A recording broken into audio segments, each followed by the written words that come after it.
santé exactement? On a tous un peu notre conception de ce qu'est la santé. Il faut considérer en fait la santé comme un état. Et cet état est continuellement en train de bouger. En fait, la santé, c'est l'équilibre. Mais l'équilibre, justement, c'est pas statique.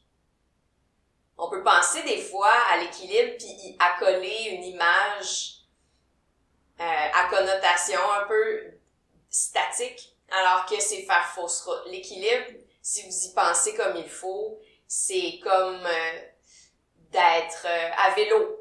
On doit bouger, même si c'est des micro-mouvements avec la roue avant. Ou si vous vous tenez sur un pied, vous allez voir que le pied qui est au sol, il bouge. Encore là, c'est des micro-mouvements, c'est sûr. Et si notre équilibre est très, très stable, en fait, si on a un bon équilibre, c'est sûr que ces mouvements-là vont se faire de plus en plus discrets, mais ils sont quand même là.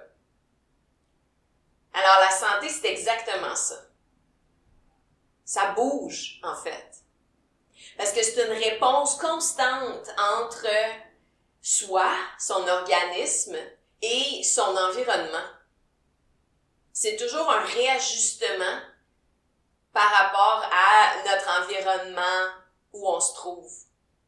C'est un gros travail. Notre corps, honnêtement, c'est merveilleux à quel point il est capable de continuellement s'adapter. En fait, il s'adapte énormément. Il est capable d'en prendre vraiment beaucoup. C'est donc de dire que c'est difficile, en fait, de garder l'équilibre. Parce que ce qui était correct une journée, ça veut pas nécessairement dire que c'est correct le lendemain. Parce que ça dépend toujours du contexte. Les paramètres vont changer. Évidemment, dans certains cas, c'est subtil, ces changements-là, on s'entend. Mais tu sais, prenons un exemple. Par exemple, le vin. Est-ce que c'est vraiment équilibré que de boire un verre de vin à tous les jours?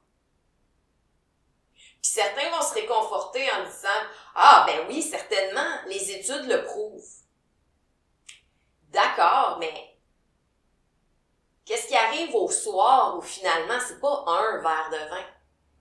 Tu sais, quand on se dit « OK, on boit un verre de vin à tous les soirs, mais quelques soirs par semaine, on en prend vraiment plus. » Mais est-ce que c'est ça l'équilibre? Évidemment, là aussi, il y a la perception de l'individu. Si vous me posez la question, moi, ma réponse va être non. Si vous posez la question à quelqu'un d'autre, vous va trouver ça tout à fait équilibré. Donc, c'est sûr qu'il y a une notion très subjective à tout ça. Il faut être honnête avec soi. Puis des fois, ça aussi, ça fait partie du travail que de garder l'équilibre. Donc, c'est toujours de considérer le micro et le macro. L'exemple que je donnais avec le vin, on pourrait le faire avec d'autres choses, comme, admettons, est-ce vraiment sain quand on y pense de regarder à tous les soirs une forme d'écran quelconque, là, une télésérie ou la télé ou bon, maintenant c'est assez varié là, mais est-ce que c'est vraiment vraiment sain quand on y pense? Pas nécessairement. Même admettons quelque chose de super bon pour la santé, comme admettons des carottes, ben si on en mange trop, c'est vraiment pas bon pour la santé. Donc là aussi, on a encore la notion d'équilibre. Alors, c'est vraiment un examen de soi. On peut pas se baser sur l'autre. Ce qui convient à un va pas nécessairement convenir à l'autre. Et c'est pour ça qu'il faut faire vraiment attention aux règles qui semblent s'appliquer à tout le monde, aux recettes qui semblent s'appliquer à tout le monde, au genre de formules fourre-tout qui devraient être adéquates pour tout le monde. On retrouve beaucoup de ça. Alors qu'en réalité, ben, Ça fonctionne pas comme ça. Ce qui va marcher pour un individu va vraiment pas fonctionner pour un autre. Donc, outre la dimension un peu subjective de la chose, ben il y a la dimension aussi individuelle de, comme on va le voir, la constitution de l'individu. Donc, en fait, c'est ça, la vision holistique. Il y a beaucoup de thérapeutes qui vont se dire holistiques, puis vont dire qu'ils ont une approche holistique, alors qu'en réalité, c'est une approche vraiment, on pourrait dire, systémique. Exactement comme la médecine moderne travaille de façon plutôt systémique. Par ça, ce que je veux dire, c'est on a une manifestation, alors on va prendre les moyens qui sont associés à ce type de manifestation-là. Par exemple, si on reste dans le domaine naturel, un grand classique qu'on va entendre, c'est « Ah, tu fais de l'inflammation, prends du curcuma. » Prends du curcuma, assurément. Ah oui, puis oublie pas, il faut que tu le mélanges avec du poivre s'il est pas frais. OK. Mais en réalité, c'est que ça, c'est une règle générale. Pourquoi est cette inflammation? Pourquoi est-ce que c'est présent? On peut prendre deux individus qui font tous deux les manifestations d'inflammation, mais les causes vont être différentes. Qu'est-ce qui se passe en parallèle pour que on voit une manifestation d'inflammation? Et ça, c'est vraiment une démarche holistique. Pas nécessairement dire « Ah, mais prends telle plante parce que clairement, c'est ça que tu vois en ce moment. » Ça veut pas nécessairement dire que c'est la bonne recette. Parce que il y a plusieurs paramètres à ce moment-là qui nous échappent lorsqu'on agit de façon comme systématique ou automatique comme ça. Il n'y a pas vraiment de règles qui s'appliquent à tout le monde. Et donc, je commençais en parlant d'équilibre. Ça aussi, c'est un élément qui fait que c'est difficile de garder l'équilibre.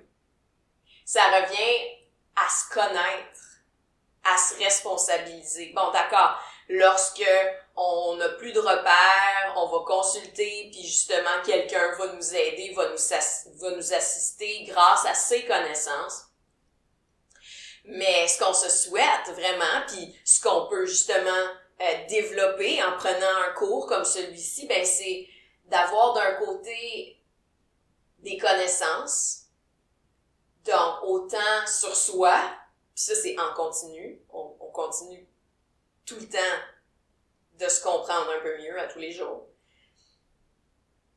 Connaissance aussi juste de la nature, donc oui des propriétés des plantes, mais les qualités de la nature, les propriétés des différentes choses qu'on consomme et leurs effets, et bon, donc comprendre tout ça, connaître tout ceci, puis ensuite tendre à comprendre tout cela, puis ensuite, ben c'est de découvrir des outils. Et donc, avec le temps, ben on garnit notre boîte à outils et on sait alors quel outil prendre pour soi, pour s'aider à garder l'équilibre. Parce que lorsque il y a des troubles qui surviennent, lorsqu'on voit que, wow, ok, la santé, elle semble nous échapper, qu'est-ce qui se passe? Qu'est-ce que c'est? En réalité, c'est une difficulté d'adapter.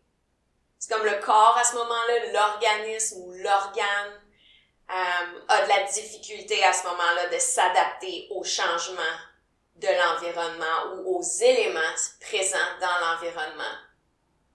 Tu sais, le corps est capable de se nettoyer, se régénérer, il est capable de se détoxifier. Alors ça, c'est une autre chose. On entend souvent ce fameux mythe-là, « Oh, prends cette plante, ça va détoxifier le corps. » Non! Le corps, il va être capable tout seul de se nettoyer, se détoxifier. Il fait ça tout le temps. Si on le permet une pause, si on lui accorde une pause, mais si on continue de le charger de toxines variées, ben c'est sûr que il va travailler à juste, essayer de neutraliser ce qu'on est en train de lui donner. Donc, oui, on peut assister dans ses fonctions, mais il faut vraiment faire attention au genre de 1 plus 1, ben, ça fait 2. Tu sais, t'as des troubles de chaleur, tu sais, ménopause, prends ça. Prends de la sauge. Ça veut pas nécessairement dire pourquoi. Tu sais, pourquoi à ce moment-là? Qu'est-ce qui se passe en parallèle à ce qui est vu? On voit des chaleurs, ok. En parallèle à ça, qu'est-ce qui se passe ailleurs qui fait que, pouf, les chaleurs sortent? Si on est capable de répondre à ça, si on est capable d'adresser ça, à ce moment-là, ben, il y en a plus de chaleur. On va pas adopter une approche de juste mettre un pansement. Si on fait juste prendre la sauge parce qu'on a chaud, ou du curcuma combiné avec son poivre si on a de l'inflammation, ben, on fait juste mettre un pansement exactement comme on va prendre un médicament quelconque pour régulariser l'hypertension. Tu sais, c'est la même chose. Donc, ce qu'il faut comprendre avec ça, c'est vraiment, donc, 1, de reconnaître les signes. Ensuite, 2, les écouter. Parce qu'on sait, on est très capable de, ok, tu sais, percevoir des petites affaires, puis juste faire comme, bon, ça doit être rien, ça. Fait que 2, vraiment les écouter. Puis ensuite, agir. Et c'est là, l'action. Qu'est-ce qu'on fait? Est-ce qu'on met un pansement sans vraiment aller à la racine même de la situation? Et ça, ce genre de démarche-là, on peut le retrouver aussi dans des contextes de médecine naturelle, vraiment. Donc, considérez comment vous pouvez commencer à voir autrement, à déconstruire cette habitude que, honnêtement, on a tous pris, sur le plan de la société, on a tous pris cette habitude de trouver des associations faciles. Telle manifestation, ok, il faut prendre ça. Déconstruire ceci va nous aider vraiment à mieux voir, mieux entendre, mieux suivre. Qu'est-ce qui se passe? Quels sont les autres signes que le corps envoie à ce moment-ci, qui démontrent que finalement, il y a de la misère à ce moment-là à s'adapter à un ou plusieurs éléments de son environnement.